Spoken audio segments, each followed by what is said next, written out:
Je m'appelle Gaëlle Piton, je suis sophrologue, coach et autrice d'ouvrages. J'ai découvert la sophrologie parce que mon premier parcours professionnel, c'était de travailler avec les danseurs. J'accompagnais des compagnies chorégraphiques en tournée notamment et j'étais confrontée à de grands moments de stress.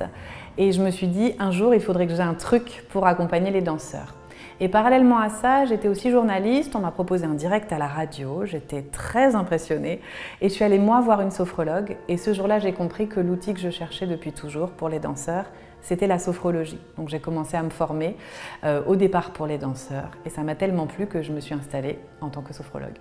La sophrologie caïcédienne, on dit le mot caïcédienne parce que ça vient du nom du fondateur Caicedo. C'est une méthode psychocorporelle, donc visant à faire le lien corps-esprit, basée sur la respiration, le relâchement musculaire et la visualisation. Alors visualisation, c'est notre capacité formidable à imaginer des choses agréables, positives, des réussites et à surtout les ressentir et les ramener ici et maintenant pour véritablement réussir et avancer.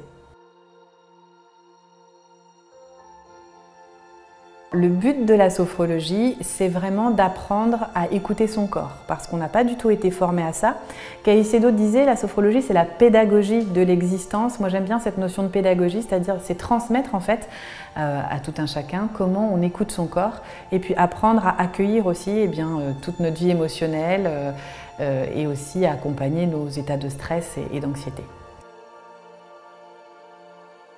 Comment se passe une séance de sophrologie? Eh bien, en général, on accueille la personne. Donc, pour la première fois, on échange un petit peu sur ce qui l'amène à consulter. On appelle ça l'anamnèse, c'est-à-dire l'analyse des besoins. On essaie de voir un petit peu en quoi on peut être utile à la personne.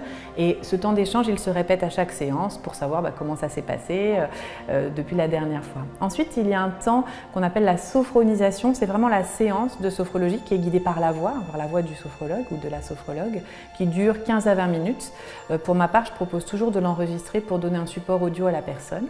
Et ensuite, à l'issue de cette sophronisation, de cette séance de sophrologie, on échange sur qu'est-ce qui s'est passé dans le corps. On appelle ça la sophronisation, les phénomènes, en fait, qu'est-ce qui s'est passé en termes d'émotions, de ressentis. Parce qu'on est souvent très démunis pour définir ce qui s'est passé dans notre corps, donc ça fait partie aussi de l'apprentissage de la sophrologie.